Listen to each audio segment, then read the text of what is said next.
ನೆಮ್ಮದಿಯ ಜೀವನಕ್ಕೆ ಕೆಲವರನ್ನ ಕ್ಷಮಿಸಿಬಿಡಿ, ಇನ್ನು ಕೆಲವರನ್ನ ಮರೆತುಬಿಡಿ. ಅತಿಯಾಗಿ ಒಳ್ಳೆಯತನ ಮೂರ್ಖತನದ ಪರಮಾವಧಿ ಎನ್ನುವುದನ್ನು ಮರೆಯಬೇಡಿ. ಕೆಲಸಕ್ಕೆ ಬಾರದ ಮಾತುಗಳು, ಕೆಲಸಕ್ಕೆ ಬಾರದ ಜನಗಳು, ಇವರಿಂದ ಆದಷ್ಟು ದೂರ ಇರುವುದೇ ಮನಸ್ಸಿಗೆ ನೆಮ್ಮದಿ ತಾನಾಗಿಯೇ ಸಿಗುತ್ತದೆ. ಕಾಲ ಯಾವಾಗಲೂ ಕೂಡ ಒಂದೇ ರೀತಿಯಾಗಿ ಇರುವುದಿಲ್ಲ. ನಿನ್ನನ್ನು ಅಳಿಸಿದವರು ಅಳುವಂತಹ ಕಾಲವೂ ಕೂಡ ಬಂದೇ ಬರುತ್ತದೆ. ಸಹನೆಯಿಂದ ಕಾಯುವುದನ್ನು ನೋಡಬೇಕು. ವಿಧಿಯಲ್ಲಿ ಏನೇ ಬರೆದಿದ್ದರೂ ಕೂಡ ಅದನ್ನು ಸಹಿಸಿಕೊಳ್ಳಬೇಕು. ಏಕೆಂದರೆ ಸಮಸ್ಯೆಗಳನ್ನು ಮಾರಲು ಸಾಧ್ಯವಿಲ್ಲ ಮತ್ತು ಸಂತೋಷವನ್ನು ಖರೀದಿಸುವುದಕ್ಕೆ ಸಾಧ್ಯವೇ ಇಲ್ಲ. ಅವುಗಳನ್ನು ನಾವೇ ಕಂಡುಕೊಳ್ಳಬೇಕು. ಶರೀರದಲ್ಲಿ ಯಾವ ಸೌಂದರ್ಯವೂ ಕೂಡ ಇರುವುದಿಲ್ಲ. ಸೌಂದರ್ಯ ಇರುವುದು ವ್ಯಕ್ತಿಯ ಕರ್ಮದಲ್ಲಿ, ಅವನ ವಿಚಾರಗಳಲ್ಲಿ, ಅವನ ಮಾತಿನಲ್ಲಿ, ಅವನ ವ್ಯವಹಾರಗಳಲ್ಲಿ, ಅವನ ಸಂಸ್ಕಾರಗಳಲ್ಲಿ ಮತ್ತು ಅವನ ಚಾರಿತ್ರ್ಯದಲ್ಲಿ. ಯಾರ ಜೀವನದಲ್ಲಿಯೂ ಕೂಡ ಇವೆಲ್ಲವೂ ಇರುತ್ತವೆಯೋ ಆ ವ್ಯಕ್ತಿ ಪ್ರಪಂಚದಲ್ಲಿ ಎಂದಿಗೂ ಕೂಡ ಸೋಲುವುದೇ ಇಲ್ಲ. ಗುರಿ ಇಟ್ಟುಕೊಂಡು ಸಾಗುವವರು ಸಾಧಕರಾಗುತ್ತಾರೆ. ಕೇವಲ ಆಸೆಗಳನ್ನು ಇಟ್ಟುಕೊಂಡವರು ಸಾಮಾನ್ಯರಾಗಿ ಉಳಿದು ಬಿಡುತ್ತಾರೆ. ಇದನ್ನು ಮರೆಯಬೇಡಿ. ಯಾವ ವ್ಯಕ್ತಿಯನ್ನೇ ಆಗಲಿ ಅವನ ಈಗಿನ ಪರಿಸ್ಥಿತಿಯನ್ನು ನೋಡಿ ಕೀಳಾಗಿ ಕಾಣಬೇಡ. ಏಕೆಂದರೆ ಸಮಯಕ್ಕೆ ಕಪ್ಪು ಕಲ್ಲಿದ್ದಲನ್ನು ಕೂಡ ವಜ್ರವನ್ನಾಗಿ ಪರಿವರ್ತನೆ ಮಾಡುವಂತಹ ಶಕ್ತಿ ಇದೆ ಎನ್ನುವುದನ್ನು ಮರೆಯಬೇಡಿ. ಇರಬೇಕಾಗಿಲ್ಲ ನಾವು ಅವರಂತೆ ಇವರಂತೆ, ಇದ್ದರೆ ಸಾಕು ಯಾರಿಗೂ ಕೂಡ ಹೊರೆಯಾಗದಂತೆ. ಬೇಕಿಲ್ಲ ನಮಗೆ ಅವರು ಹಾಗಂತೆ ಹೀಗಂತೆ. ನಮ್ಮಷ್ಟಕ್ಕೆ ನಾವು ಇದ್ದರೆ ಎಲ್ಲ ಬೇರಾವ ಚಿಂತೆ. ಸುಖ ದುಃಖ ಏನೇ ಆದರೆ ಏನಂತೆ ಬಂದುವ ಸ್ವೀಕರಿಸೋಣ ಬಂದಂತೆ. ಏನೇ ಬಂದರೂ ಕೂಡ ಎಲ್ಲವನ್ನ ಮೆಟ್ಟಿ ನಡೆಯೋಣ ಜೀವನದಲ್ಲಿ. ಕಠಿಣ ಸಮಯಗಳು ವೀರರನ್ನು ರಚಿಸುವುದಿಲ್ಲ. ನಮ್ಮೊಳಗಿನ ನಾಯಕ ಬಹಿರಂಗಗೊಳ್ಳುವಂತಹ ಕಷ್ಟದ ಸಮಯದಲ್ಲಿಯೇ ಎನ್ನುವುದನ್ನು ಮರೆಯಬೇಡಿ. ಏನಾಗಬೇಕೋ ಅದು ಆಗಿಯೇ ತೀರುತ್ತದೆ. ಅನಗತ್ಯ ಚಿಂತನೆಯನ್ನು ಬಿಟ್ಟು ಸಮಾಧಾನವಾಗಿ ಇರುವುದನ್ನು ಕಲಿತುಕೋ. ಏಕೆಂದರೆ ನಾವು ಈ ಜೀವನದ ಆಟದಲ್ಲಿ ಆಟಗಾರರು ಅಷ್ಟೇ, ತೀರ್ಪು ನೀಡುವವರು ಅಲ್ಲ. ಕಾಲವೇ ಅಂತಿಮ ತೀರ್ಪುಗಾರ ಎನ್ನುವುದನ್ನು ಮರೆಯಬೇಡಿ. ಕಾಲ ಎನ್ನುವುದು ಎಲ್ಲವನ್ನ ಬದಲಿಸುತ್ತದೆ. ಜೀವನದಲ್ಲಿ ಸೋತಿದ್ದೇನೆ ಎಂದರೆ ಎಲ್ಲವನ್ನ ಕಳೆದುಕೊಂಡಿದ್ದೇನೆ ಎಂದು ಅಲ್ಲ. ಏಕೆಂದರೆ ಸೋಲು ಅನುಭವಗಳನ್ನು ಕಲಿಸುತ್ತದೆ. ಆದರೆ ಪ್ರಯತ್ನವಿಲ್ಲದ ಜೀವನ ಯಾವುದೇ ಅವಕಾಶವನ್ನು ನೀಡುವುದಿಲ್ಲ. ಪ್ರಯತ್ನ ಇರುವವರೆಗೆ ಗೆಲುವಿನ ದಾರಿ ಯಾವತ್ತಿಗೂ ಕೂಡ ತೆರೆದುಕೊಂಡೇ ಇರುತ್ತದೆ. ಹಾಗಾಗಿ ಜೀವನದಲ್ಲಿ ಪ್ರಯತ್ನ ಪಡುವುದನ್ನು ಮೊದಲು ಕಲಿಯಬೇಕು. ನೀವು ಒಳ್ಳೆಯವರಾಗಿ ಇದ್ದರೂ ಕೂಡ ಎಲ್ಲರೂ ಇಷ್ಟವಾಗುವುದಿಲ್ಲ. ಏಕೆಂದರೆ ಕೆಲವರಿಗೆ ಸತ್ಯ ಇಷ್ಟ ಆಗುವುದೇ ಇಲ್ಲ. ಕೆಲವರಿಗೆ ನಿಮ್ಮ ಬೆಳವಣಿಗೆಯೇ ಇಷ್ಟ ಆಗುವುದು ಇಲ್ಲ. ಆದ್ದರಿಂದ ಎಲ್ಲರ ಮೆಚ್ಚುಗೆಗಾಗಿ ಬದುಕಬೇಡಿ. ನಿಮ್ಮ ಮೌಲ್ಯಕ್ಕಾಗಿ ಬದುಕಿ. ಯಾರನ್ನೂ ಕೂಡ ಎಂದಿಗೂ ಕೂಡ ನೀವು ಕೆಟ್ಟದ್ದನ್ನು ಬಯಸುವುದಕ್ಕೆ ಹೋಗಲೇಬೇಡಿ. ಸಿನಿಮಾಗಳನ್ನು ಎಷ್ಟೇ ನೋಡಿದರೂ ಕೂಡ ತಂದೆಗಿಂತ ದೊಡ್ಡ ಹೀರೋ ಸಿಗುವುದಿಲ್ಲ. ಎಷ್ಟೇ ದೇವಸ್ಥಾನವನ್ನು ಸುತ್ತಿದರೂ ಕೂಡ ತಾಯಿಗಿಂತ ದೊಡ್ಡ ದೇವರು ಸಿಗುವುದಕ್ಕೆ ಸಾಧ್ಯವೇ ಇಲ್ಲ. ಈ ಸತ್ಯವನ್ನು ಅರಿತು ಜೀವನವನ್ನು ಮಾಡುವುದನ್ನು ನೋಡಿ. ಹೆತ್ತವರು ಇರುವಾಗಲೇ ಒಂದು ಸುಂದರವಾಗಿರುವಂತಹ ಬದುಕನ್ನು ರೂಪಿಸಿಕೊಳ್ಳಿ. ಅವರಿಲ್ಲದ ಬದುಕಿಗೆ ಯಾವ ರಕ್ತ ಸಂಬಂಧವೂ ಕೂಡ ಬರುವುದಿಲ್ಲ ಎನ್ನುವುದನ್ನು ಮರೆಯಲೇಬೇಡಿ. ಆತುರದ ನಿರ್ಧಾರ ಬದುಕನ್ನು ಬೆಂಕಿಗೆ ತಳ್ಳುತ್ತದೆ. ಅರಿತು ಮಾಡುವಂತಹ ನಿರ್ಧಾರಗಳು ಬದುಕಿಗೆ ಬೆಳಕನ್ನು ತೋರಿಸುತ್ತದೆ. ನಂಬಿಕೆ ತಾಳ್ಮೆ ನಿಮ್ಮಲ್ಲಿ ಇದ್ದರೆ ಅದರ ಫಲ ಮುಂದೊಂದು ದಿನ ಸಿಹಿಯಾಗಿಯೇ ಇರುತ್ತದೆ ಎನ್ನುವುದನ್ನು ನೀವು ಮರೆಯಲೇಬಾರದು. ಏನೇ ಆದರೂ ಕೂಡ ಎಲ್ಲವೂ ನಮ್ಮ ಒಳ್ಳೆಯದಕ್ಕೆ ಎಂದು ತಿಳಿದು ಮುಂದುವರಿಯುವುದನ್ನು ನೋಡಬೇಕು. ಹುಚ್ಚನಂತೆ ಇರು, ಪೆದ್ದನಂತೆ ಇರು, ಹೇಗಾದರೂ ಇರು, ನೀನು ನೀನಾಗಿ ಇರು. ಗುರಿಯೆಡೆಗೆ ಹೆಜ್ಜೆ ಹಾಕುತ್ತಿರುವ ನಿನ್ನ ಬಗ್ಗೆ ಅರಿಯದವರಿಗೆ ಸಾಧನೆಯ ಶಿಖರದೊಂದಿಗೆ ಪರಿಚಯವಾಗುವಂತೆ ಇರಬೇಕು. ಹಾಗಾಗಿ ನೀನು ಏನೇ ಮಾಡಿದರೂ ಕೂಡ ಎಲ್ಲರ ಎದುರಿಗೆ ಹೇಳುವಂತಹ ಅವಶ್ಯಕತೆಯೇ ಇಲ್ಲ. ನಿನ್ನ ಸಾಧನೆಯೇ ಹೇಳಬೇಕು. ಯಾರ ಬಳಿಯಲ್ಲಿಯೂ ಕೂಡ ನಿನ್ನ ಸಾಧನೆಯ ಬಗ್ಗೆ ಒಂದು ಚೂರು ಸುಳಿಯನ್ನು ಕೂಡ ಕೊಡಬೇಡ. ನಿನ್ನೊಳಗಿನ ಅನಾಥ ಪ್ರಜ್ಞೆ ಜಗತ್ತಿನಲ್ಲಿ ಯಾರೂ ನಿನಗೆ ಶಾಶ್ವತ ಅಲ್ಲ. ಅರಿವು ಆದಾಗ ಮಾತ್ರ ನೀನು ದೈವಕ್ಕೆ ಹತ್ತಿರವಾಗುತ್ತೀಯ. ಒಂಟಿತನವನ್ನು ಶಾಪವೆಂದು ಭಾವಿಸಬೇಡ. ಅದು ನಿನ್ನನ್ನು ನೀನು ಹುಡುಕಿಕೊಳ್ಳಲು ಸಿಕ್ಕ ಅವಕಾಶ ಎನ್ನುವುದನ್ನು ಮರೆಯಲೇಬೇಡ. ಒಂದೊಂದು ಸಾರಿ ಒಂಟಿಯಾಗಿ ಇರುವುದೇ ಒಳ್ಳೆಯದು ಅನಿಸುತ್ತದೆ. ಏಕೆಂದರೆ ಯಾರ ಮಾತಿಗೂ ಕೂಡ ಬೇಜಾರು, ನೋವು ಪಡುವ ಅವಶ್ಯಕತೆ ಇರುವುದಿಲ್ಲ ಮತ್ತು ನಮ್ಮಿಂದ ಯಾರೂ ಕೂಡ ಬೇಜಾರಾಗುವಂತಹ ಸ್ಥಿತಿಯೂ ಕೂಡ ಬರುವುದೂ ಇಲ್ಲ. ಬಾಗಿಲಿಗೆ ಬಂದವರನ್ನ ಗೌರವದಿಂದ ಕಾಣಿರಿ. ಊಟಕ್ಕೆ ಕೂತವರನ್ನ ಭೇದ ಭಾವವಿಲ್ಲದೆ ನೋಡಿರಿ. ಏಕೆಂದರೆ ಮನುಷ್ಯನ ಮೌಲ್ಯ ಅವನ ಪರಿಸ್ಥಿತಿಯಲ್ಲಿ ಅಲ್ಲ, ಅವನ ಹೃದಯದಲ್ಲಿ ಅಡಗಿರುತ್ತದೆ ಎನ್ನುವುದನ್ನು ಮರೆಯಬೇಡಿ. ಕಾದು ನೋಡು. ನಿನ್ನ ಬಗ್ಗೆ ಸುಳ್ಳು ಸುದ್ದಿ ಹೇಳಿದವರು ಮತ್ತೆ ಅದನ್ನು ಸಹಕರಿಸಿದವರು ಇಬ್ಬರೂ ಕೂಡ ಬಿಕ್ಕಿ ಬಿಕ್ಕಿ ಅಳುವುದನ್ನು ನೀನು ನೋಡುವೆ. ಕರ್ಮ ಎನ್ನುವುದು ಯಾರನ್ನೂ ಕೂಡ ಬಿಡುವುದಿಲ್ಲ. ನಿನ್ನ ಸೋಲಿಗೆ ಒಂದು ಗುಂಪೆ ಕಾಯುತ್ತಾ ಇದೆ ಅಂದರೆ ನೀನು ಗೆಲುವು ಅವರಿಗೆ ಎಷ್ಟು ಉರಿಸಬಹುದು. ನೀನು ಎಂದಿಗೂ ಕೂಡ ನಿಲ್ಲಿಸುವುದಕ್ಕೆ ಹೋಗಬೇಡ. ನೀನು ಮಾಡುತ್ತಿರುವಂತಹ ಕೆಲಸವನ್ನು ಮಾಡುತ್ತಾ ಮುಂದುವರಿಯುವುದನ್ನು ನೋಡು. ಬದಲಾವಣೆಯ ದಾರಿ ಮನುಷ್ಯನ ನಿಜವಾದ ಬದಲಾವಣೆ ಆಗುವುದು. ಅವನಿಗೆ ಅಪಮಾನ ಅಲ್ಲದೆ ಅವನ ಮನಸ್ಸಿಗೆ ಸಹಿಸಿಕೊಳ್ಳಲು ಆಗದ ಪೆಟ್ಟು ಬಿದ್ದಾಗ ಮಾತ್ರ ಮನುಷ್ಯ ಬದಲಾವಣೆಯ ದಾರಿಯನ್ನು ಹಿಡಿಯುತ್ತಾನೆ ಎನ್ನುವುದನ್ನು ಮರೆಯಲೇಬೇಡಿ. ಏನೇ ಆದರೂ ಕೂಡ ಎಲ್ಲದಕ್ಕೂ ಒಂದು ಕಾರಣ ಎನ್ನುವುದು ಇದ್ದೇ ಇರುತ್ತದೆ. ನಿನ್ನ ಕೆಲಸ ಕಾರ್ಯಗಳನ್ನು ಮಾಡುತ್ತಾ ನೀನು ಜೀವನದಲ್ಲಿ ಮುಂದುವರಿಯುವುದನ್ನು ನೋಡಬೇಕು ಅಷ್ಟೇ. ಸ್ಪಷ್ಟತೆ ಅನ್ನುವುದು ಒಂದು ಅದ್ಭುತವಾಗಿರುವಂತಹ ನಿನ್ನ ಯೋಚನೆ, ಉದ್ದೇಶ, ನಿರ್ಧಾರ ಮತ್ತು ಅರ್ಥ ಮಾಡಿಕೊಳ್ಳುವ ರೀತಿಯಲ್ಲಿ ಅದೊಂದು ಇದ್ದರೆ ಮಿಕ್ಕಿದ್ದೆಲ್ಲವೂ ಕೂಡ ತಾನಾಗಿಯೇ ಸಾಧ್ಯವಾಗುತ್ತದೆ ಎನ್ನುವುದನ್ನು ಮರೆಯಬೇಡಿ. ಎಷ್ಟೇ ಉನ್ನತವಾಗಿರುವಂತಹ ಸ್ಥಾನವನ್ನು ಸಾಧಿಸಿರೂ ಕೂಡ ಪರವಾಗಿಲ್ಲ, ಎಷ್ಟೇ ದೊಡ್ಡ ಪದವಿಯನ್ನು ಪಡೆದುಕೊಂಡಿದ್ದರೂ ಕೂಡ ಪರವಾಗಿಲ್ಲ. ನೀವು ಮಾತನಾಡುವ ರೀತಿ ಮತ್ತು ಮಾನವೀಯತೆಯನ್ನು ಕಲಿಯದೇ ಇದ್ದರೆ ನೀವು ಅನಕ್ಷರಸ್ಥ ವ್ಯಕ್ತಿಗೆ ಸಮಾನರಾಗಿ ಇರುತ್ತೀರಾ ಎನ್ನುವುದನ್ನು ಮರೆಯಲೇಬೇಡಿ. ನಾಣ್ಯಕ್ಕೆ ಹೇಗೆ ಎರಡು ಮುಖವೋ ಹೀಗೆ ಮನುಷ್ಯರಿಗೂ ಕೂಡ ಎರಡು ಮುಖ, ಹೊರಗೊಂದು ಒಳಗೊಂದು. ಅವಶ್ಯಕತೆಗೆ ತಕ್ಕಂತೆ ಬದಲಾಯಿಸುತ್ತಾರೆ. ಇದುವೇ ವಾಸ್ತವಿಕ ಸತ್ಯ. ಇದನ್ನು ಅರಿತು ಜೀವನವನ್ನು ಮಾಡುವುದನ್ನು ನೋಡಿ. ಸಾಧನೆ ಮಾಡಲು ಯಾವುದೇ ಶಾರ್ಟ್ಕಟ್ ಎನ್ನುವುದು ಇಲ್ಲ. ಶ್ರಮ ಪಡುವುದು, ಕಲಿಯುವುದು, ಸೋತು ಮತ್ತೆ ಎದ್ದು ನಿಂತು ಮುಂದುವರಿಯುವುದು ಮಾತ್ರ ಯಶಸ್ಸಿಗೆ ದಾರಿ ಎನ್ನುವುದನ್ನು ಮರೆಯಲೇಬೇಡಿ. ಹುಂಡಿಗೆ ಹಾಕುವ ದುಡ್ಡನ್ನು ದೇವರು ತೆಗೆದುಕೊಳ್ಳುವುದಿಲ್ಲ. ಅಂತೆಯೇ ಎಷ್ಟೇ ಗೊತ್ತಿದ್ದರೂ ಕೂಡ 100 ರೂಪಾಯಿಯನ್ನು ಹಾಕುತ್ತಾರೆ. ಹಾಕುವ ಅನ್ನವನ್ನು ಭಿಕ್ಷುಕ ತಿನ್ನುತ್ತಾನೆ ಎಂದು ಗೊತ್ತಿದ್ದರೂ ಕೂಡ ಹಳಿಸಿದ ಅನ್ನವನ್ನು ಹಾಕುತ್ತಾರೆ. ನೈಜತೆಗೆ ಮೊದಲು ಬೆಲೆ ಕೊಡಿ, ಅದರಲ್ಲಿ ದೇವರನ್ನು ಕಾಣಿ. ಅಂದಾಗ ಮಾತ್ರ ನಿಮ್ಮ ಭಕ್ತಿಯನ್ನು ದೇವರು ಮೆಚ್ಚಿಕೊಳ್ಳುವುದಕ್ಕೆ ಸಾಧ್ಯವಾದೀತು. ನಿನ್ನ ಸುತ್ತಲಿನ ಜನ ನಿನ್ನನ್ನು ನಿನ್ನ ತಪ್ಪುಗಳನ್ನು ಮಾತ್ರ ಎತ್ತಿ ತೋರಿಸುತ್ತಿದ್ದಾರೆ ಎಂದು ಚಿಂತಿಸದಿರು. ನಿನ್ನ ಒಳ್ಳೆಯತನಕ್ಕೆ ತಕ್ಕ ಪ್ರತಿಫಲವನ್ನು ನಾನು ಕೊಡುತ್ತೇನೆ. ಸಂಶಯವನ್ನು ಪಡುವುದನ್ನು ನಿಲ್ಲಿಸು. ನಿನ್ನ ಕೆಲಸ ಕಾರ್ಯಗಳನ್ನು ಮಾಡುತ್ತಾ ಮುಂದುವರಿಯುವುದನ್ನು ನೋಡು ಎಂದು ಹೇಳುತ್ತಾನೆ ಶ್ರೀಕೃಷ್ಣ ಪರಮಾತ್ಮ. ಬೇರೆಯವರ ಕಣ್ಣುಗಳಲ್ಲಿ ನೀನು ಕಣ್ಣೀರನ್ನು ತರಿಸಿದರೆ ನಿನ್ನ ಕಣ್ಣುಗಳಲ್ಲಿ ರಕ್ತವನ್ನೇ ತರಿಸುತ್ತೇನೆ. ಹಾಗಾಗಿ ಜೀವನದಲ್ಲಿ ಯಾರಿಗೂ ಕೂಡ ಏನನ್ನೂ ಬಗೆಯದೆ ನೀನು ನಿನ್ನ ಪಾಡಿಗೆ ಇದ್ದು ನಿನ್ನ ಕೆಲಸ ಕಾರ್ಯಗಳನ್ನು ಮಾಡುತ್ತಾ ಮುಂದುವರಿಯುವುದನ್ನು ನೋಡು. ಜೀವನದಲ್ಲಿ ನಾವು ಹೇಗಿರಬೇಕು? ಉಪ್ಪಿನ ಹಾಗಿರಬೇಕು. ಯಾರು ನಮ್ಮನ್ನು ಅತಿಯಾಗಿ ಬಳಸಿಕೊಳ್ಳಬಾರದು ಮತ್ತು ನಾವು ಇಲ್ಲದೆ ಕೆಲಸ ಆಗಲೇಬಾರದು. ಮರೆಯೋ ಮನಸ್ಸು ನನ್ನದಲ್ಲ, ಮರೆತು ಹೋಗುವ ನೆನಪು ನಿನ್ನದಲ್ಲ. ಕಣ್ಣಿನಿಂದ ದೂರ ಇರಬಹುದು, ಆದರೆ ಮನಸ್ಸಿನಿಂದ ದೂರ ಆಗುವುದಕ್ಕೆ ಸಾಧ್ಯವೇ ಇಲ್ಲ. ಇದನ್ನು ಅರಿತು ಜೀವನದಲ್ಲಿ ನೀನು ಮುಂದುವರಿಯುವುದನ್ನು ನೋಡಬೇಕು. ಇದು ಅಹಂಕಾರದ ವಿಷಯವಲ್ಲ. ಒಂದು ಬಾರಿ ನಿರ್ಲಕ್ಷ್ಯ ಅಥವಾ ಅಗತ್ಯವಿಲ್ಲದಂತೆ ಯಾರಾದರೂ ನಿಮ್ಮನ್ನು ನಡೆಸಿಕೊಳ್ಳುತ್ತಿದ್ದಾರೆ ಎಂದು ಅನಿಸಿದರೆ ಎಷ್ಟೇ ಹತ್ತಿರದವರು ಆಗಿದ್ದರೂ ಕೂಡ ಸರಿ, ದೂರ ಇದ್ದು ಬಿಡುವುದು ನಿಮ್ಮ ಸ್ವಾಭಿಮಾನ ಎನ್ನುವುದು ತುಂಬಾ ಮುಖ್ಯ ಎನ್ನುವುದನ್ನು ಮರೆಯಲೇಬೇಡಿ. ಯಾರು ಯಾರನ್ನ ಯಾರಿಂದ ಯಾವಾಗ ಎಲ್ಲಿ ಹೇಗೆ ಬೇಕಾದರೂ ಕೂಡ ದೂರ ಮಾಡಿಕೊಳ್ಳಬಹುದು, ಆದರೆ ಮನಸ್ಸಿನಿಂದ, ನೆನಪಿನಿಂದ, ಹೃದಯದಿಂದ ಯಾರು ಮಾಡುವುದಕ್ಕೆ ಯಾರಿಂದಲೂ ಕೂಡ ಸಾಧ್ಯವೇ ಇಲ್ಲ ಎನ್ನುವುದನ್ನು ಎಂದಿಗೂ ಕೂಡ ಮರೆಯಲೇಬೇಡಿ. ನಿಮ್ಮ ಜೀವನದ ಸಂಗಾತಿ ಯಾರು? ಅಪ್ಪ, ಅಮ್ಮ, ಮಗ, ಗಂಡ, ಮಗಳು, ಹೆಂಡತಿ, ಸ್ನೇಹಿತರು ಇಲ್ಲವೇ ಇಲ್ಲ. ನಿಮ್ಮ ನಿಜವಾದ ಜೀವನದ ಸಂಗಾತಿ ನಿಮ್ಮ ದೇಹ.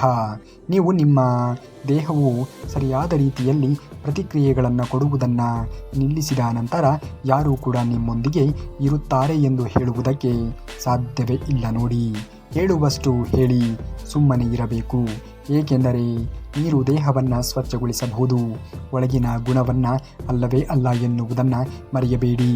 ಜೀವನದಲ್ಲಿ ನಮ್ಮ ಗುರಿಯನ್ನು ನಾವು ಸ್ಪಷ್ಟವಾಗಿ ನಿರ್ಧರಿಸಿಕೊಂಡು ಅದಕ್ಕಾಗಿ ನಿರಂತರ ಪರಿಶ್ರಮವನ್ನು ಪಟ್ಟರೆ ಯಶಸ್ಸು ಕಟ್ಟಿಟ್ಟ ಬುತ್ತಿಯಾಗುತ್ತದೆ.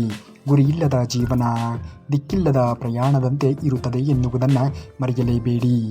ಗುರುವಿನಿಂದ ಜ್ಞಾನವನ್ನು ಕಲಿ, ತಂದೆಯಿಂದ ಜೀವನದ ಹೋರಾಟವನ್ನು ಕಲಿ, ತಾಯಿಯಿಂದ ಸಂಸ್ಕಾರವನ್ನು ಕಲಿ. ಉಳಿಕಿರುವುದನ್ನು ಈ ಜಗತ್ತು ಕಾಲಕ್ಕೆ ತಕ್ಕಂತೆ ಕಲಿಸುತ್ತದೆ ಎನ್ನುವುದನ್ನು ಮರೆಯಬೇಡ. ನೀನು ಏನೇ ಆದರೂ ಕೂಡ ಎಲ್ಲವನ್ನ ಮೆಟ್ಟಿ ನಡೆಯುವುದನ್ನು ಮೊದಲು ಕಲಿ. ಬದುಕು ನಿಧಾನವಾಗಿ ಪಾಠವನ್ನು ಕಲಿಸುತ್ತದೆ. ನಿನ್ನ ತನವನ್ನು ಅಡವಿಟ್ಟು ಯಾರನ್ನೂ ಕೂಡ ನೀನು ಪ್ರೀತಿಸುವ ಅಗತ್ಯವಿಲ್ಲ. ಏಕೆಂದರೆ ಇಲ್ಲಿ ಯಾರು ಯಾರಿಗೂ ಕೂಡ ಅನಿವಾರ್ಯ ಎನ್ನುವುದು ಅಲ್ಲವೇ ಅಲ್ಲ ಎನ್ನುವುದನ್ನು ಅರಿತು ಜೀವನವನ್ನು ಮಾಡುವುದನ್ನು ನೋಡಬೇಕು. ಗುಣದಿಂದ ಗುಣಿಸಿದರೆ ಗುಣವಂತ, ಭಾವನೆಗಳಿಂದ ಭಾಗಿಸಿದರೆ ಭಾಗ್ಯವಂತ, ಹಣದಿಂದ ಕೂಡಿಸಿದರೆ ಸಿರಿವಂತ, ಇದನ್ನು ಕಳೆದರೆ ಸಾಲವಂತ. ಇವೆಲ್ಲರನ್ನ ಗುಣಿಸಿ ಭಾಗಿಸಿ ಕೂಡಿಸಿ ಕಳಿಸುವುದು ಭಗವಂತ ಎನ್ನುವುದನ್ನು ಮರೆಯಬೇಡಿ. ಶ್ರೀಕೃಷ್ಣ ಪರಮಾತ್ಮನು ಹೇಳುತ್ತಾನೆ, ಅತಿ ದೊಡ್ಡ ಸಂಪತ್ತು ಎಂದರೆ ಬುದ್ಧಿವಂತಿಕೆ, ಬಲವಾದ ಆಯುಧ ಎಂದರೆ ತಾಳ್ಮೆ, ಅತ್ಯಂತ ಉತ್ತಮವಾಗಿರುವಂತಹ ರಕ್ಷಣೆ ಎಂದರೆ ನಂಬಿಕೆ, ಅತ್ಯಂತ ಉತ್ತಮ ಔಷಧಿ ಎಂದರೆ ನಗು. ಇವೆಲ್ಲವೂ ಜೊತೆಗೆ ಇದ್ದರೆ ಜೀವನ ಸದಾ ಗೆಲುವಿನ ದಾರಿಯಲ್ಲಿ ಸಾಗುತ್ತಾ ಇರುತ್ತದೆ ಎನ್ನುವುದನ್ನು ಮರೆಯಲೇಬೇಡಿ. ಜೀವನದಲ್ಲಿ ಎಂದಿಗೂ ಕೂಡ ಮರಳಿ ಸಿಗದ 5 ಸಂಗತಿಗಳು ಎಂದರೆ: 1. ಎಸೆದಂತಹ ಕಲ್ಲು, 2ನೇದು ಹೇಳಿದ ಮಾತು, 3ನೇದು ಕಳೆದುಕೊಂಡ ಅವಕಾಶ, 4ನೇದು ಕಳೆದು ಹೋದಂತಹ ಸಮಯ, 5ನೇದು ಕಳೆದು ಹೋದ ನಂಬಿಕೆ. ಇವುಗಳನ್ನು ಎಂದಿಗೂ ಕೂಡ ಜೀವನದಲ್ಲಿ ಕಳೆದುಕೊಳ್ಳುವುದಕ್ಕೆ ಹೋಗಲೇಬೇಡಿ. ಇವುಗಳು ಎಂದಿಗೂ ಕೂಡ ಸಿಗುತ್ತದೆ ಎಂದು ಹೇಳುವುದಕ್ಕೆ ಸಾಧ್ಯವೇ ಇಲ್ಲ ಎನ್ನುವುದನ್ನು ಮರೆಯಲೇಬೇಡಿ. ಜೀವನದ ಬಗ್ಗೆ 2 ಮಾತುಗಳಲ್ಲಿ ಹೇಳಬೇಕು ಎನ್ನುವುದೇ ಆದರೆ, ಕಣ್ಣಿಗೆ ಇಷ್ಟವಾದದ್ದು ಕೈಯಲ್ಲಿ ಇರುವುದಿಲ್ಲ, ಮನಸ್ಸಿಗೆ ಇಷ್ಟವಾದದ್ದು ಜೀವನದಲ್ಲಿ ಇರುವುದೇ ಇಲ್ಲ. ಇವುಗಳನ್ನು ಅರಿತು ಜೀವನವನ್ನು ಮಾಡುವುದನ್ನು ನೋಡಿ. ಒತ್ತಡವಿಲ್ಲದ ಉದ್ಯೋಗ ಎನ್ನುವುದು ಇಲ್ಲ, ನಷ್ಟ ಇಲ್ಲದ ವ್ಯಾಪಾರ ಎನ್ನುವುದು ಇಲ್ಲ, ಕಷ್ಟವಿಲ್ಲದ ವ್ಯವಸಾಯ ಇಲ್ಲ, ನೋವು ಇಲ್ಲದ ಸಂಸಾರ ಎನ್ನುವುದು ಇಲ್ಲ, ಸಮಸ್ಯೆಗಳೇ ಇಲ್ಲದ ಮನುಷ್ಯನು ಈ ಭೂಮಿಯ ಮೇಲೆ ಇಲ್ಲವೇ ಇಲ್ಲ. ಇವುಗಳನ್ನೆಲ್ಲ ಜಯಿಸಿದರೆ ಮಾತ್ರ ಜೀವನ ಎನ್ನುವುದನ್ನು ಮರೆಯಲೇಬೇಡ. ತಾಯಿ ಇಲ್ಲದ ಜೀವ ಇಲ್ಲ, ತಂದೆ ಇಲ್ಲದ ಜವಾಬ್ದಾರಿ ಇಲ್ಲ, ಗುರು ಇಲ್ಲದ ವಿದ್ಯೆ ಇಲ್ಲ, ಗೆಳೆಯ ಇಲ್ಲದ ಜೀವನ ಇಲ್ಲ. ಆದರೆ ಎಲ್ಲಿ, ಯಾವಾಗ, ಹೇಗೆ ಪ್ರತಿಕ್ರಿಯೆ ಮಾಡಬೇಕು ಎನ್ನುವುದನ್ನು ಅರಿತಾಗ ಮಾತ್ರ ಜೀವನ ಎನ್ನುವುದು ಇರುತ್ತದೆ. ಯಾರಿಗೂ ಕೂಡ ಕೆಟ್ಟದ್ದನ್ನು ಮಾಡಬೇಡ. ನಿನಗೆ ಕೆಟ್ಟದ್ದನ್ನು ಆಗಲು ನಾನು ಎಂದಿಗೂ ಕೂಡ ಬಿಡುವುದಿಲ್ಲ ಎಂದು ಹೇಳುತ್ತಾನೆ ಶ್ರೀಕೃಷ್ಣ ಪರಮಾತ್ಮ. ಮಾತಿಲ್ಲ ಎಂದರೆ ಮರೆತೆ ಎಂದು ತಿಳಿಯಬೇಡ. ಈ ಮೌನಕ್ಕೆ ಕಾರಣ ನೀನೇ ಎಂದು ಮರೆಯಲೇಬೇಡ ಎನ್ನುವುದನ್ನು ಕೂಡ ನೀನು ಮರೆಯಬಾರದು. ಮೋಸ ಮಾಡುವ ಸಂದರ್ಭ ಬಂದರೆ ಈ ಜೀವನವೇ ಬಿಡುತ್ತೇನೆ ಹೊರತು ನಂಬಿದವರಿಗೆ ದ್ರೋಹವನ್ನು ಯಾವತ್ತಿಗೂ ಕೂಡ, ಮೋಸವನ್ನು ಯಾವತ್ತಿಗೂ ಕೂಡ ಮಾಡುವುದಿಲ್ಲ. ಗಿಡದಲ್ಲಿ ಎಷ್ಟೇ ಮುಳ್ಳುಗಳು ಇದ್ದರೂ ಕೂಡ ಅದರಲ್ಲಿ ಹೂವು ಅರಳಲೇಬೇಕು. ಹಾಗೆಯೇ ನಮ್ಮ ಮನಸ್ಸಿನಲ್ಲಿ ಎಷ್ಟೇ ನೋವುಗಳು ತುಂಬಿದ್ದರೂ ಕೂಡ ಮುಖದಲ್ಲಿ ಮಂದಹಾಸವನ್ನು ಬೀರುವಂತಹ ನಗು ಎನ್ನುವುದು ತುಂಬಿರಲೇಬೇಕು ಎನ್ನುವುದನ್ನು ಮರೆಯಬೇಡಿ. ನನ್ನಿಂದ ದೂರವಾದದ್ದು ನನ್ನಿಂದಾಗಿ ಅಲ್ಲ, ನನ್ನನ್ನು ಬಿಟ್ಟಿದ್ದು ನನ್ನ ಮೌಲ್ಯ ಅರಿತೇ ಇಲ್ಲ ಎನ್ನುವವರು ಮಾತ್ರ ಎನ್ನುವುದನ್ನು ಮರೆಯಬೇಡಿ. ಬಯಸಿದ್ದೆಲ್ಲ ಸಿಕ್ಕರೆ ಅದು ದೈವದ ಪ್ರೀತಿ. ಎಷ್ಟೇ ಬಯಸಿದರೂ ಕೂಡ ಸಿಕ್ಕಿಲ್ಲ ಅಂದರೆ ಅದು ದೈವದ ರಕ್ಷಣೆ ಎಂದು ತಿಳಿದು ಜೀವನದಲ್ಲಿ ಮುಂದುವರಿಯುವುದನ್ನು ನೋಡಬೇಕು. ನಮಗಾಗಿ ಏನು ಮಾಡಲಾರೆ ದೇವರೇ, ಕೊಟ್ಟು ಬಿಡು ಕೇಳಿದ್ದನ್ನೆಲ್ಲವನ್ನ ನನ್ನ ತಾಯಿಗೆ, ಖಂಡಿತ ಅದರಲ್ಲೂ ಒಂದು ಪಾಲು ನನಗೂ ಎತ್ತಿಟ್ಟಿರುತ್ತಾಳೆ ಎಂದು ನನ್ನ ಕಂದ ಹೇಳುತ್ತಾನೆ. ಜೀವನದಲ್ಲಿ ಗಳಿಸಬೇಕು ಅಂತ ಇದ್ದರೆ ಮಾನವೀಯತೆ, ಪ್ರಾಮಾಣಿಕತೆ, ಗೆಳೆತನ, ಪ್ರೀತಿ, ವಿಶ್ವಾಸ ಗಳಿಸಿ.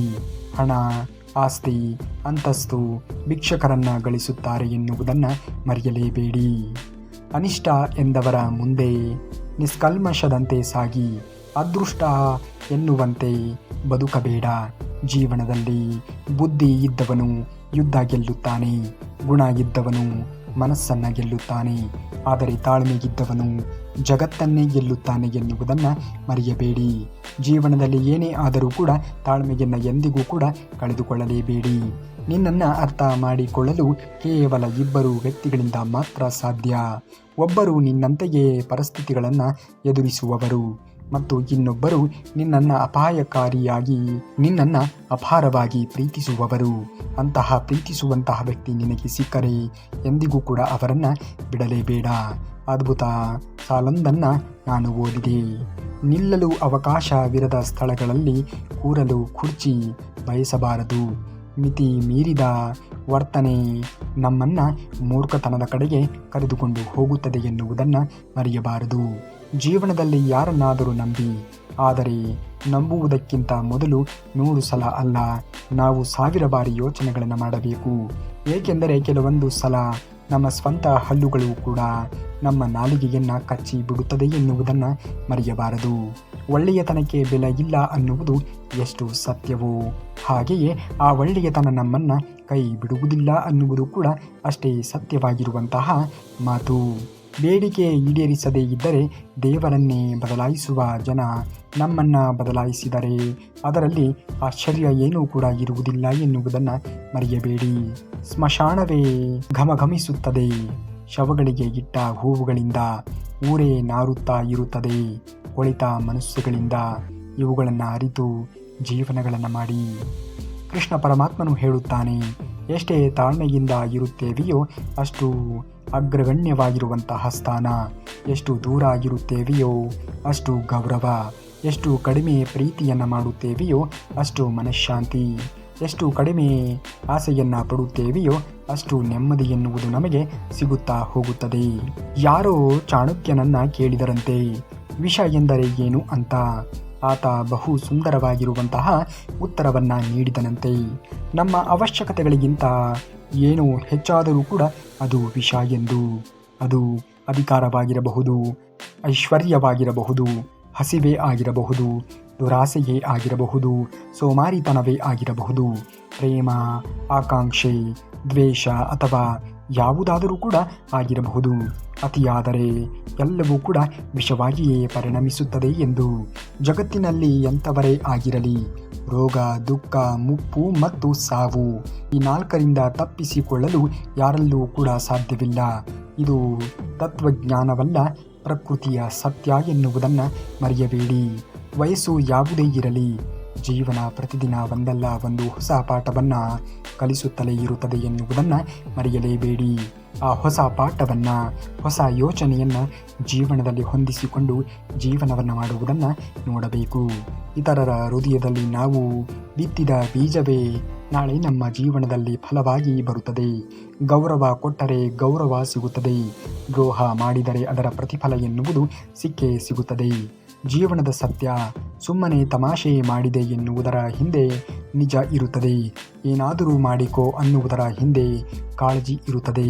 ಇರಲಿ ಪರವಾಗಿಲ್ಲ ಎನ್ನುವುದರ ಹಿಂದೆ ನೋವು ಎನ್ನುವುದು ಅಡಗಿರುತ್ತದೆ. ಕೆಲವು ಮುಖವಾಡಗಳು ಕಳಚಲು ನಮ್ಮ ಪ್ರಯತ್ನ ಬೇಕಾಗಿ ಇರುವುದಿಲ್ಲ. ಸಮಯ ಬಂದಾಗ ಅವರೇ ಮಿತಿಮೀರಿ ಕುಣಿದು ತಮ್ಮ ನಿಜ ಸ್ವರೂಪವನ್ನು ತಾವೇ ಲೋಕಕ್ಕೆ ತೋರಿಸಿಕೊಳ್ಳುತ್ತಾರೆ. ಆದ್ದರಿಂದ ತಾಳ್ಮೆಯಿಂದ ನೋಡುತ್ತಾ ಇದ್ದರೆ ಸಾಕು ಎನ್ನುವುದನ್ನು ಮರೆಯಬೇಡಿ. ಭಾವನೆಗಳು ಸಮಯಕ್ಕಿಂತ ದುಬಾರಿಯಾಗಿ ಇದ್ದದ್ದು, ಆದ್ದರಿಂದ ನಿಮ್ಮನ್ನು ಅರ್ಥ ಮಾಡಿಕೊಳ್ಳುವವರಿಗೆ ಮಾತ್ರ ಅದನ್ನು ಖರ್ಚು ಮಾಡುವುದನ್ನು ನೀವು ಮಾಡಬೇಕು ಎನ್ನುವುದನ್ನು ಮರೆಯಬೇಡಿ. ಕೊನೆಯವರೆಗೂ ಕೂಡ ಜೊತೆಯಾಗಿ ಇರುವುದು ಪ್ರೀತಿಯಲ್ಲ, ಒಬ್ಬರನ್ನೊಬ್ಬರು ಗೌರವಿಸುತ್ತಾ ಸಾಗುವುದೇ ನಿಜವಾದ ಬಂಧ. ಕಾಲ ವಯಸ್ಸನ್ನು ಹೆಚ್ಚಿಸಬಹುದು, ಆದರೆ ನಂಬಿಕೆಯೇ ಸಂಪತ್ತನ್ನು ಜೀವಂತವಾಗಿ ಇಡುತ್ತದೆ ಎನ್ನುವುದನ್ನು ಮರೆಯಬೇಡಿ.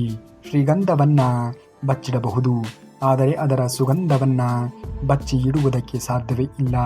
ಹಾಗೆಯೇ ಒಬ್ಬರನ್ನು ನಿರ್ಲಕ್ಷ್ಯ ಮಾಡಬಹುದು, ಆದರೆ ಅವರ ಒಳ್ಳೆಯತನವನ್ನು ನಿರ್ಲಕ್ಷ್ಯ ಮಾಡುವುದಕ್ಕೆ ಸಾಧ್ಯವೇ ಇಲ್ಲ.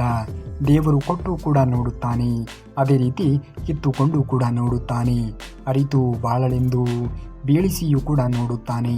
ನಮಗೆ ತಿಳಿಯದ ಹಾಗೆ ಮತ್ತೆ ಅವನೇ ನಮ್ಮ ಕೈಯನ್ನು ಹಿಡಿದು ಎತ್ತಿಯೂ ಕೂಡ ನೋಡುತ್ತಾನೆ. ಇದನ್ನು ಅರಿತರೆ ಇಲ್ಲೇ ಸ್ವರ್ಗ, ಅರಿಯದೇ ಇದ್ದರೆ ಇಲ್ಲೇ ನರಕ ಎನ್ನುವುದನ್ನು ಮರೆಯಬೇಡಿ. ಬೆಳಕು ನೀಡುವ ದೀಪದಂತೆ ಇರಬೇಕೇ ಹೊರತು ತಾನು ಸುಟ್ಟುಕೊಂಡು ಇನ್ನೊಬ್ಬರನ್ನು ಸುಡುವ ಬೆಂಕಿಯಂತೆ ಆಗಬಾರದು ಮನುಷ್ಯ. ಎಲ್ಲವನ್ನ ಅರಿತು ಜೀವನವನ್ನು ಮಾಡುವುದನ್ನು ನೋಡಿ. ಜೀವನದಲ್ಲಿ ಬರುವ ಪ್ರತಿಯೊಂದು ಸಮಸ್ಯೆಯೂ ಕೂಡ ಒಂದು ಪಾಠವನ್ನು ಕಲಿಸುತ್ತದೆ. ಬದಲಾಯಿಸಬಹುದಾದದ್ದನ್ನು ಬದಲಾಯಿಸಿ, ಬದಲಾಯಿಸಲು ಆಗದೇ ಇದ್ದದ್ದನ್ನು ಸ್ವೀಕರಿಸಿ. ಮನಸ್ಸಿಗೆ ಶಾಂತಿ ಕೊಡದದ್ದನ್ನು ಬಿಟ್ಟು ಬಿಡಿ. ಶಾಂತ ಮನಸ್ಸೇ ಜೀವನದ ದೊಡ್ಡ ಪರಿಹಾರ ಎನ್ನುವುದನ್ನು ಮರೆಯಬೇಡಿ. ನೆನಪಿರಲಿ, ನಾನು ಎನ್ನುವ ಅಹಂಕಾರ ಮನಸ್ಸನ್ನು ಸುಟ್ಟರೆ, ನಾನೇ ಹೆಚ್ಚು ಎನ್ನುವ ದುರಹಂಕಾರ ಜೀವನವನ್ನೇ ಸುಡುತ್ತದೆ ಎಂದು. ಬೆಂಕಿಯ ಕಡ್ಡಿಗಳು ನೋಡಲು ಎಲ್ಲವೂ ಒಂದೇ ರೀತಿ ಕಾಣುತ್ತದೆ, ಆದರೆ ಕೆಲವು ಕಡ್ಡಿಗಳು ದೀಪವನ್ನು ಬೆಳಗಿಸಿದರೆ ಕೆಲವು ಕಡ್ಡಿಗಳು ಮನೆಯನ್ನೇ ಸುಡುತ್ತದೆ. ಮನುಷ್ಯರು ಕೂಡ ಹೀಗೆ ಇರುತ್ತಾರೆ. ಕೆಲವರು ಬೇರೆಯವರಿಗೆ ದಾರಿದೀಪವಾದರೆ ಕೆಲವರು ಬೇರೆಯವರ ದಾರಿಗೆ ಮುಳ್ಳಾಗಿ ಬಿಡುತ್ತಾರೆ. ಸಹನೆ ಮತ್ತು ಮೌನ ಇವೆರಡೂ ಕೂಡ ಸೇರಿದಾಗ ಜೀವನದ ಪ್ರತಿಯೊಂದು ನೋವು ಕೂಡ ಶಕ್ತಿಯಾಗಿ ಬದಲಾವಣೆ ಆಗುತ್ತದೆ. ಹಾಗಾಗಿ ನಿಮ್ಮ ಜೀವನದಲ್ಲಿ ಬರುವಂತಹ ಎಲ್ಲ ನೋವುಗಳನ್ನು ಶಕ್ತಿಯಾಗಿ ಪರಿವರ್ತನೆ ಮಾಡಿಕೊಳ್ಳಿ. ಎಲ್ಲವೂ ಕೂಡ ಒಳ್ಳೆಯದೇ ಆಗುತ್ತದೆ. ನೀವೇನಾದರೂ ಶ್ರೀಕೃಷ್ಣ ಪರಮಾತ್ಮನ ಭಕ್ತರೇ ಆಗಿದ್ದರೆ ತಪ್ಪದೇ ಈ ವಿಡಿಯೋಗೆ ಲೈಕ್ ಮಾಡೋದನ್ನು ಮಾತ್ರ ಮರೆಯಬೇಡಿ. ನಿಮ್ಮ ಒಂದೇ ಒಂದು ಲೈಕ್ ನಮಗೆ ಮತ್ತಷ್ಟು ವಿಡಿಯೋಗಳನ್ನು ಮಾಡಿ ಕೊಡುವುದಕ್ಕೆ ಪ್ರೇರಣೆಯನ್ನು ಕೊಡುತ್ತದೆ. ತಪ್ಪದೇ ವಿಡಿಯೋಗೆ ಲೈಕ್ ಮಾಡೋದನ್ನು ಮಾತ್ರ ಮರೆಯಬೇಡಿ ಎಂದು ಹೇಳುತ್ತಾ ಸಿಗುತ್ತೇನೆ ನಾಳೆ ಮತ್ತಷ್ಟು ವಿಚಾರಗಳನ್ನು ನಿಮ್ಮೊಂದಿಗೆ ಹಂಚಿಕೊಳ್ಳುವಂತಹ ಕೆಲಸವನ್ನು ಮಾಡುತ್ತೇನೆ. ಅಲ್ಲಿಯವರೆಗೆ ಧನ್ಯವಾದ. ಕರುನಾಡಿಗೆ.